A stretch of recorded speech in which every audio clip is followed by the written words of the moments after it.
केंद्रीय स्वास्थ्य मंत्रालय द्वारा आयोजित स्वास्थ्य चिंतन शिविर के 14वें सम्मेलन का गुजरात में आगाज। राज्य के स्वास्थ्य मंत्री बन्ना गुप्ता भी ले रहे हैं हिस्सा।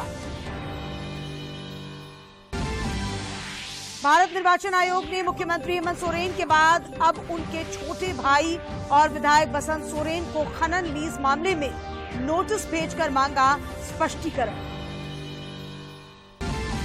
पंचायत चुनाव के चौथे चरण के लिए नामांकन दाखिल करने की प्रक्रिया कल तक। पहले और दूसरे चरण के मतदान के लिए प्रशासनिक तैयारियां जोरों पर। और खूंटी से पुलिस ने पीएलएफआई के 3 हार्डकोर नक्सलियों को किया गिरफ्तार। पलामू जिले से टीएसपीसी के 2 सक्रिय सदस्य गिरफ्तार।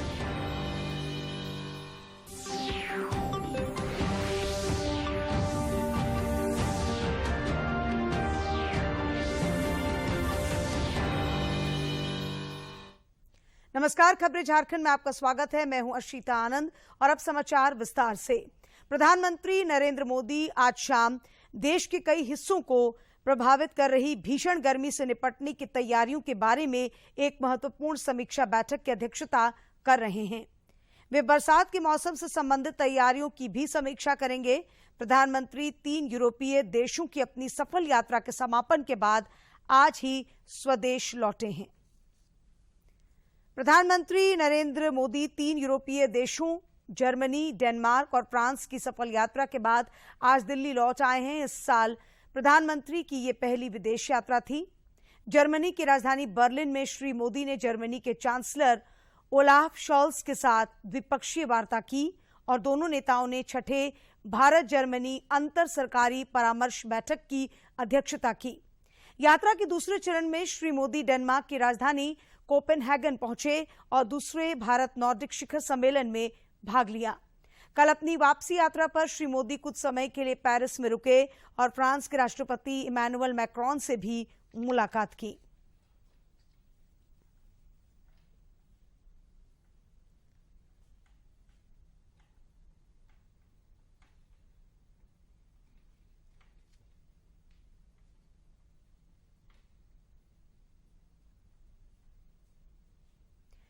केंद्रीय स्वास्थ्य मंत्री मनसुख मांडविया ने गुजरात के केवड़िया में आयोजित 3 दिवसीय स्वास्थ्य चिंतन शिविर को संबोधित किया।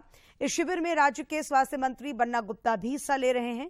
केंद्रीय स्वास्थ्य मंत्री मनसुख मांडविया ने अपने संबोधन में कहा कि केंद्र और राज्य सरकार द्वारा आपस में समन्वय बनाकर काम करने से योजनाओं का अधिक से अधिक फायदा आम जन को मिल पाएगा।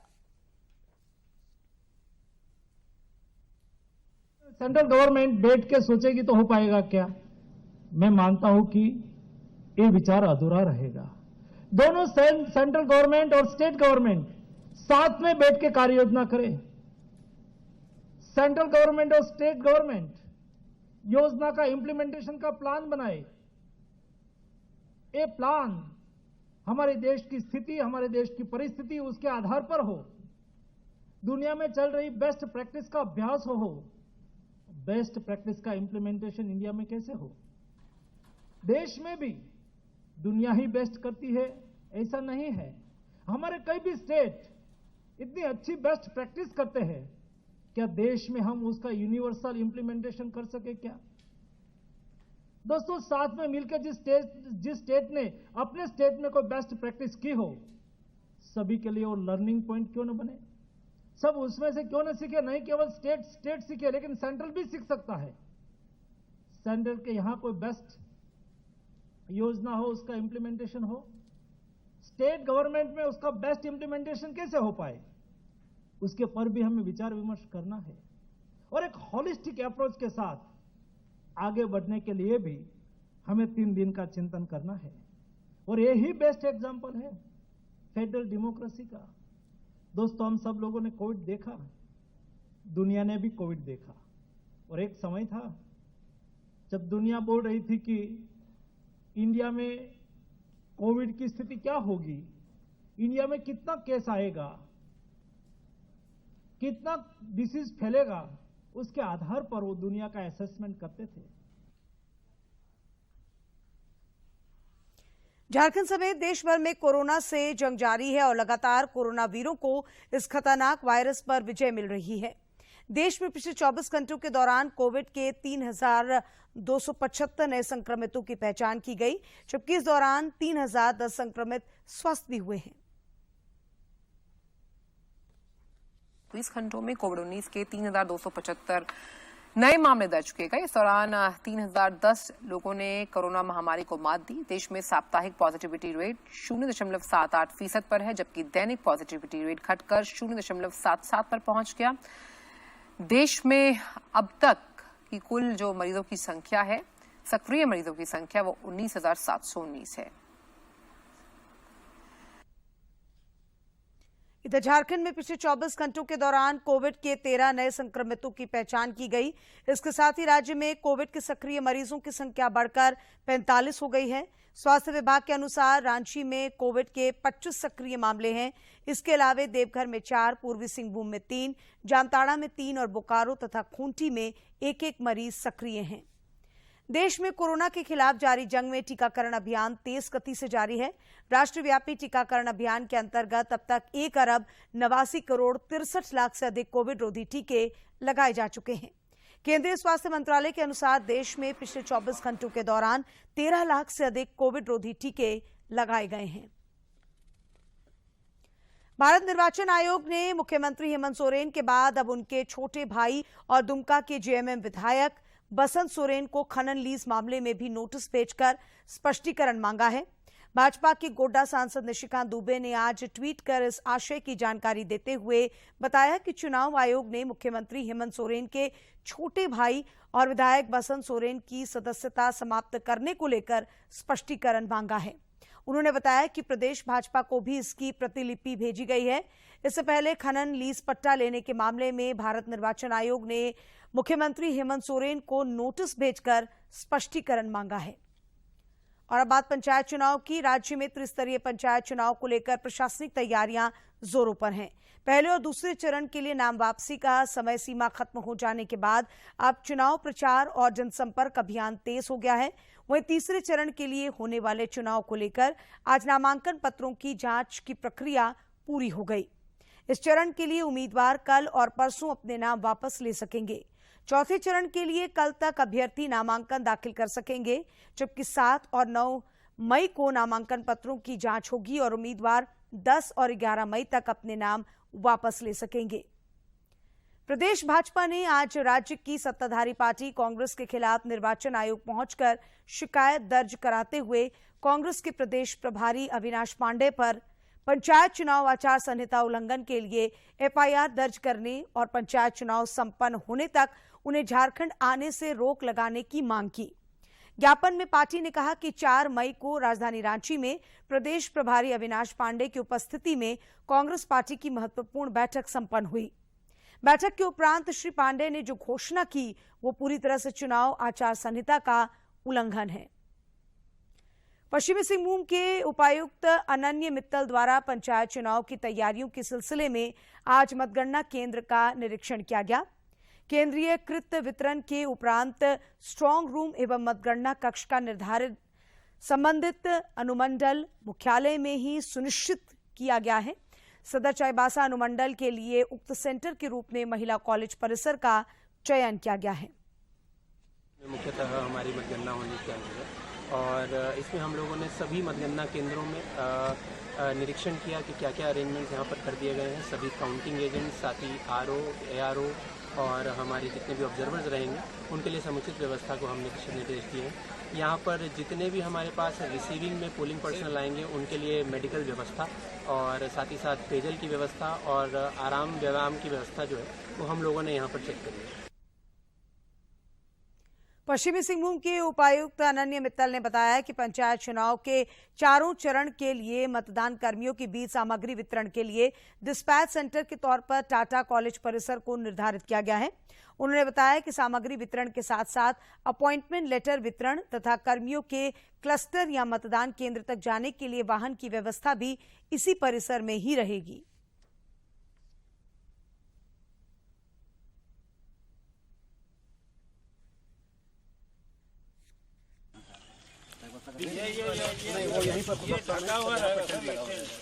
काउंटिंग होने के बाद यहाँ पर टाटा कॉलेज में हम लोगों का डिस्पैच सेंटर चारों चरण का यहीं पर रहने वाला है। इसमें हमने वेरियस चीज़ें चेक करी, जहाँ पर हमारा अपॉइंटमेंट लेटर कहाँ पर वितरण होना है। साथ ही साथ सभी हमारी पोलिंग पार्टीज जो हैं वो वाहन में बैठकर यहाँ से अपने क्लस्टर या मतदान केंद्र के लिए आगे बढ़ेंगे। तो टाटा कॉलेज के ग्राउंड में ही वाहन कोषांग रहेगा, साथ ही वहीं पर हमारा अपॉइंटमेंट लेटर भी बटेगा। वाहन कोषांग के साथ साथ हमारे जितने भी पार्टीज़ हैं उनका मिलान और मटीरियल जो है वो दोनों जो हमारे हॉल्स हैं और कुछ क्लासरूम्स हैं उनमें हम लोग करेंगे। इसी सबसे संबंधित दिशा निर्देश सभी अधिकारियों को दिए गए। संगठन सशक्तिकरण अभियान को लेकर प्रदेश कांग्रेस प्रभारी अविनाश पांडे ने 2 दिवसीय दौरे के दूसरे दिन आज रांची में जिला संयोजक और जिला अध्यक्षों के साथ बैठक की। पार्टी के गुमला जिला संयोजक आलोक कुमार दुबे ने बताया कि प्रदेश प्रभारी ने संगठन सशक्तिकरण के लिए 16 कार्यसूची पर विस्तार से चर्चा की और हर संयोजक को निर्णय लेने के लिए पूर्ण अधिकार दिया। श्री पांडे ने निर्देश दिया है कि 15 जून के आसपास राज्य स्तरीय प्रशिक्षण शिविर आयोजित किए जाएंगे, जिसकी तैयारी अभी से ही की जाए। इसके बाद सभी जिला में भी प्रशिक्षण शिविर आयोजित किए जाएंगे। प्रदेश प्रभारी ने संवाद कार्यक्रम, पंचायत चुनाव और सदस्यता अभियान की भी जानकारी ली। साथ ही आगामी दिनों में कांग्रेस द्वारा चलाए जाने वाले कार्यक्रमों के लिए भी दिशा निर्देश दिए। भारतीय जनता पार्टी अनुसूचित जाति मोर्चा ने झारखंड में दलितों पर बढ़ते अत्याचार पर चिंता जताई है। जमशेदपुर में आज भाजपा नेताओं ने पत्रकारों से बातचीत में राज्य सरकार पर हर मोर्चे पर विफल होने का आरोप लगाया है। भाजपा अनुसूचित जाति मोर्चा के राष्ट्रीय महामंत्री संजय निर्मल ने जमशेदपुर में पत्रकारों से बातचीत में कहा कि झारखंड में अनुसूचित जाति को संविधान सम्मत सुविधाएं नहीं दी जा रही हैं। पिछली सरकार में जाति प्रमाण पत्र आसानी से बन रहा था, लेकिन अब इसमें भी लोगों को परेशानियों का सामना करना पड़ रहा है। समाज के साथ खिलवाड़ कर रहे हैं। मैं पूछना चाहता हूं, आपकी योजना क्या है? आपने किस प्रकार से राज्य की जनता के साथ में जो झूठे वायदे किए थे उनका क्या जनता इस समय त्राहिमाम कर रही है? राज्य की जनता। मौके पर अनुसूचित जाति मोर्चा के प्रदेश अध्यक्ष और विधायक अमर कुमार बाउरी ने कहा कि मुख्यमंत्री हेमंत सोरेन के कृत्यों के कारण आज झारखंड की पूरे देश में बदनामी हो रही है। ये पहली बार एक मुख्यमंत्री इस तरह का कृत्य किया है और जिसको कितना भी डिफेंड कर ले झारखंड मुक्ति मोर्चा, कांग्रेस, आरजेडी, लेकिन ये कृत्य कहीं से भी नैतिकता को, आदर्शों को, मानदंडों को नहीं मानने वाला है। भाजपा नेताओं ने मांग की है कि मुख्यमंत्री हेमंत सोरेन को नैतिकता के आधार पर इस्तीफा दे देना चाहिए।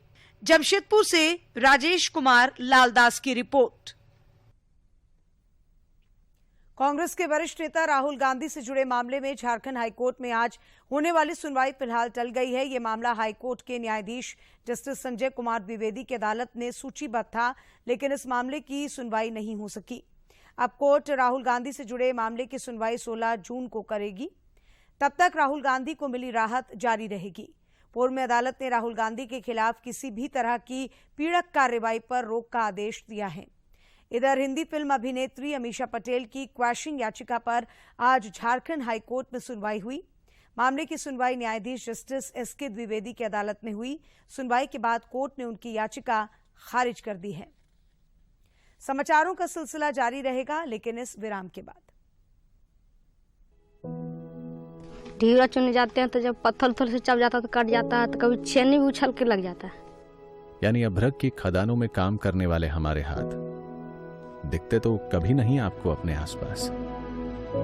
हमारी घुटन ही तो नहीं, कहीं आपकी चमक दमक का राज। ना करें ऐसी वस्तु का इस्तेमाल जो बाल शोषण से बनी हो।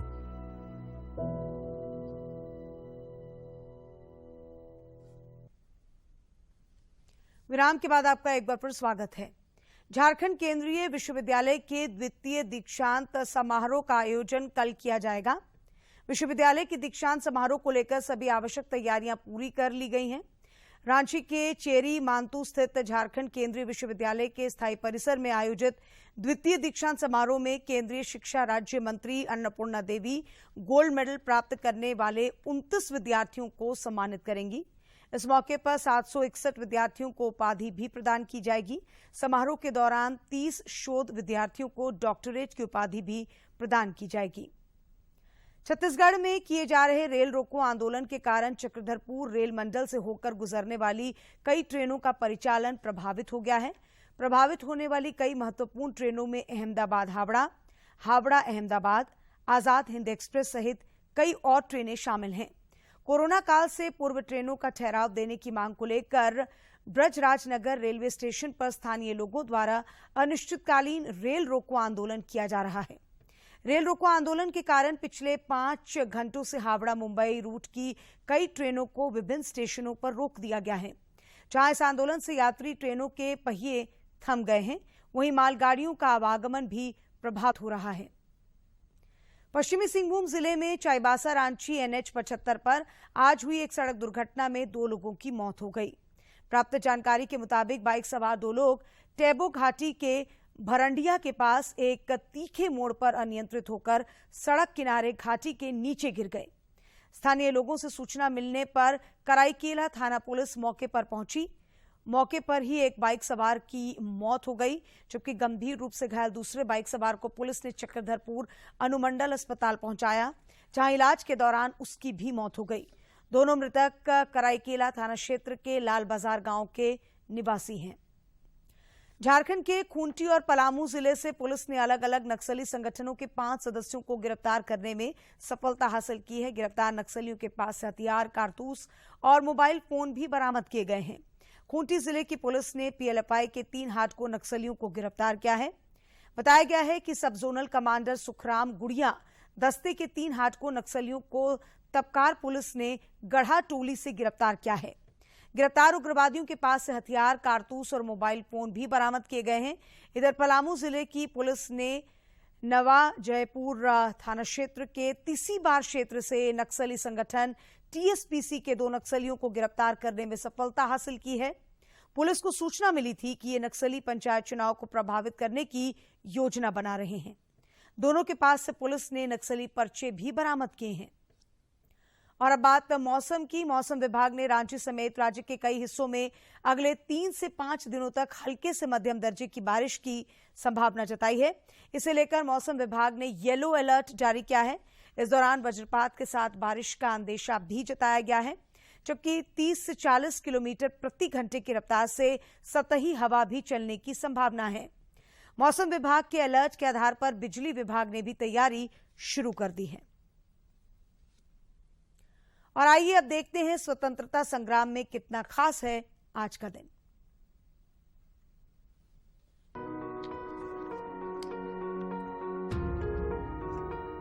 आज की इस कड़ी में हम स्वतंत्रता सेनानी और भारत के पूर्व राष्ट्रपति ज्ञानी ज़ैल सिंह को याद कर रहे हैं, जिनका जन्म 5 मई 1916 को पंजाब के फरीदकोट में हुआ था।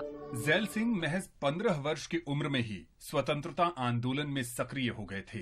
1938 में उन्होंने अपने गृह जिले फरीदकोट में कांग्रेस पार्टी से संबद्ध एक राजनीतिक संगठन प्रजामंडल की स्थापना की। पुलिस ने उन्हें गिरफ्तार कर लिया और 5 साल की जेल की सजा दी गई। सिख धर्म ग्रंथों की उनकी विद्वतापूर्ण महारत के लिए उन्हें ज्ञानी कहा जाता था। फरीदकोट के महाराजा के शासन का विरोध करने के लिए कई बार जेल जाने के बाद उन्होंने अपना पहला नाम जर्नैल से बदलकर ज़ैल कर लिया था। 1947 में उन्हें नवगठित पटियाला और पूर्वी पंजाब राज्य संघ का राजस्व मंत्री बनाया गया था। बाद में ज्ञानी ज़ैल सिंह 1956 से 1962 तक राज्यसभा के सदस्य रहे। वे 1972 में पंजाब के मुख्यमंत्री बने। 1980 में वे लोकसभा के लिए चुने गए और गृह मंत्री के रूप में कार्यभार संभाला। 1982 में उन्हें सर्वसम्मति से राष्ट्रपति बनाया गया और वे इस पद को संभालने वाले पहले सिख थे। 25 दिसंबर 1994 को चंडीगढ़ में ज्ञानी ज़ैल सिंह का निधन हो गया।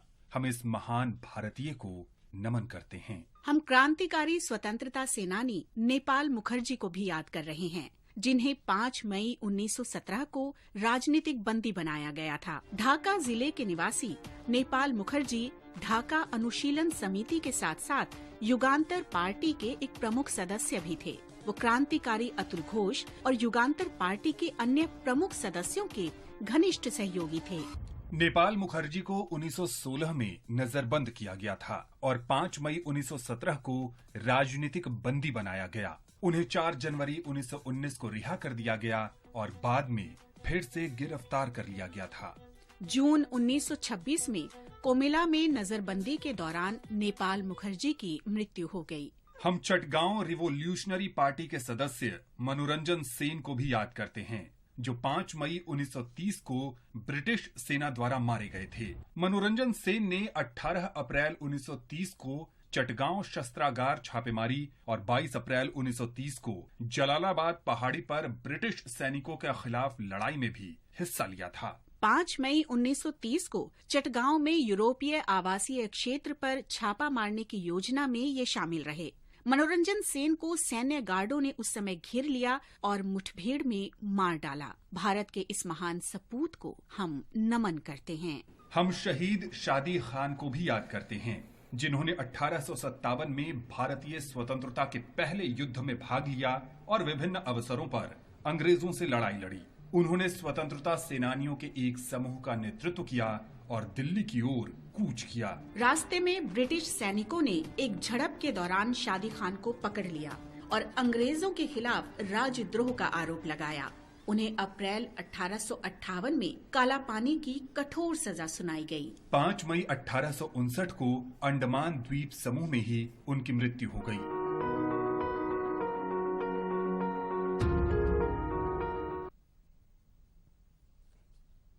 सेहत की बात में हृदय रोगों में किन बातों का रखें विशेष ध्यान, जानिए हेल्थ एक्सपर्ट से।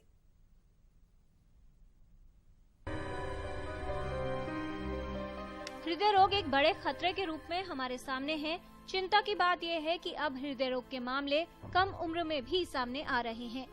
ऐसे कई कारक हैं जो हृदय रोग के खतरे को बढ़ाते हैं। हृदय रोग के अधिकतर कारक हमारी जीवन शैली से संबंधित हैं। हृदय रोग हमारे देश में और पूरे विश्व में मृत्यु का सबसे बड़ा कारण है। इसमें नाड़ियों में रुकावट आ जाती है। हार्ट अटैक जो होता है खून की नाड़ी में चिकनाई के जमा हो जाने से होता है और उसमें ये चिकनाई जमा हो जाती है। एलडीएल कोलेस्ट्रॉल, कोलेस्ट्रॉल 2 तरह का होता है। एलडीएल कोलेस्ट्रॉल यानी खराब कोलेस्ट्रॉल, एचडीएल कोलेस्ट्रॉल यानी अच्छा कोलेस्ट्रॉल। अगर एलडीएल कोलेस्ट्रॉल की मात्रा हमारे शरीर में बढ़ जाती है तो नाड़ियों के अंदर जाके उस नाड़ी को संकुचित कर देती है, उसमें खून का बहाव कम हो जाता है। जहाँ वो ये कोलेस्ट्रॉल जमा हो गया, जब उसका छाला फूटता है तो वहाँ पे खून का थक्का जम जाता है, वहाँ प्लेटलेट इकट्ठे हो जाते हैं, वो नाड़ी को पूरी तरह से तुरंत बंद कर देते हैं और हार्ट अटैक हो जाता है। आवश्यक है कि हृदय रोग के खतरे को समझें। तनाव और ऐसे अन्य कारक जो हृदय रोग के खतरे को बढ़ाते हैं उन्हें दूर करें।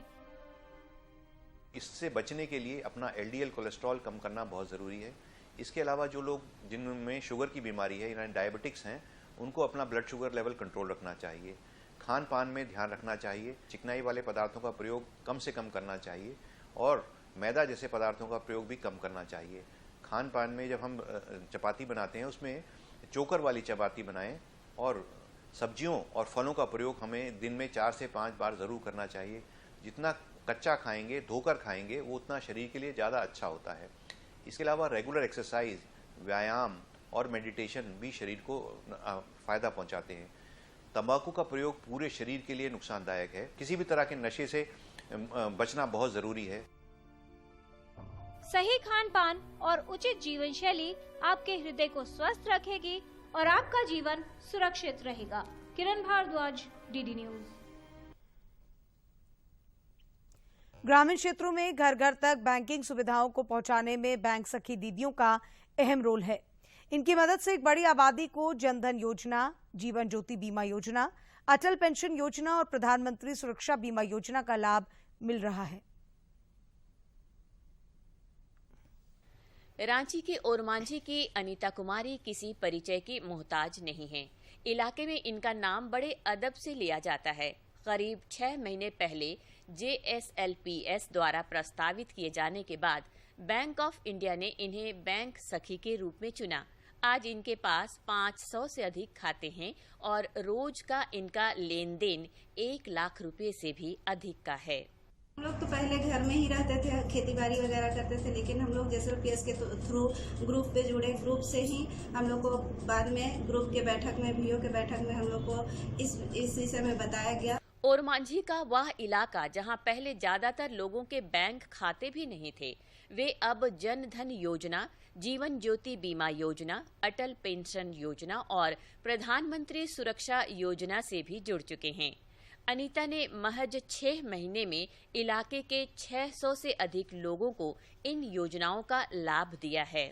खाता खोलती हूँ, पैसा का लेन देन करती हूँ और उनका बीमा करती हूँ। इलाके के लोगों को घर बैठे बैंकिंग सुविधाओं का लाभ मिलने से न सिर्फ उनके समय की बचत हो रही है, बल्कि उन्हें बैंक का चक्कर लगाने से भी निजात मिल गया है।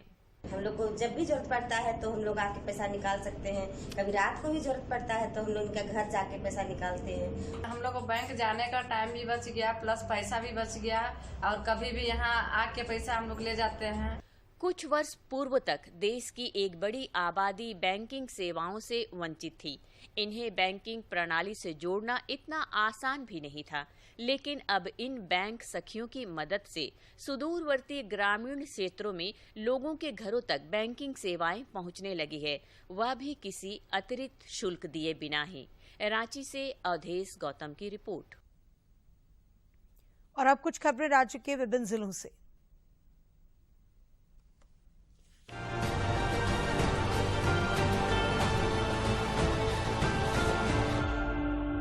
गुमला जिले में संचालित ईंट भट्टों पर जिला प्रशासन के द्वारा बुलडोजर चलाया गया है। जिला प्रशासन की ओर से गुमला सदर अनुमंडल पदाधिकारी रवि आनंद के नेतृत्व में चलाए जा रहे अभियान के दौरान बड़ी संख्या में पुलिस बल के जवान भी मौजूद रहे। दुमका जिले के जामा थाना क्षेत्र के विजय बांध में दुमका देवघर मुख्य मार्ग से गुजर रही एक ट्रक हाई टेंशन बिजली तार की चपेट में आ गई, जिससे ट्रक में आग लग गई। चालक जब तक कुछ समझ पाता उससे पहले ही वो इलेक्ट्रिक करंट की चपेट में आ गया। देवघर के सारवा प्रखंड के नजदीक अंचलाधिकारी के सरकारी वाहन से सुमो की टक्कर हो गई। हादसे में सरकारी गाड़ी पलट गई, वहीं कार बुरी तरह क्षतिग्रस्त हो गई। इस हादसे में 2 बच्चे समेत 6 लोग घायल हुए हैं। सीओ की गाड़ी में रेवेन्यू ऑफिसर सवार थी। बोकारो जिले के बिरमो थाना क्षेत्र के रामरतन हाई स्कूल के पीछे ढोरी बस्ती में कपड़े की दुकान में आग लग गई। इस आगजनी की घटना में लाखों रुपए की संपत्ति का नुकसान हुआ है। आग लगने का कारण शॉर्ट सर्किट माना जा रहा है। दुमका कोर्ट परिसर में आज भवन का एक ढांचा गिरने से अफरा तफरी मच गई। इस घटना में 2 अधिवक्ताओं को हल्की चोट लगी है, लेकिन कोई बड़ा हादसा होने से बच गया। रामगढ़ जिले के मांडू थाना क्षेत्र के रामगढ़ हजारीबाग 4 लेन पर 20 माइल के निकट NH-33 पर आज हजारीबाग से रांची की ओर जा रही तेज रफ्तार कार आगे खड़ी स्कूल बस से टकरा गई। इस जोरदार टक्कर में कार में सवार एक महिला की घटनास्थल पर ही मौत हो गई, वहीं कार में सवार एक पुरुष और एक युवती गंभीर रूप से घायल हो गए।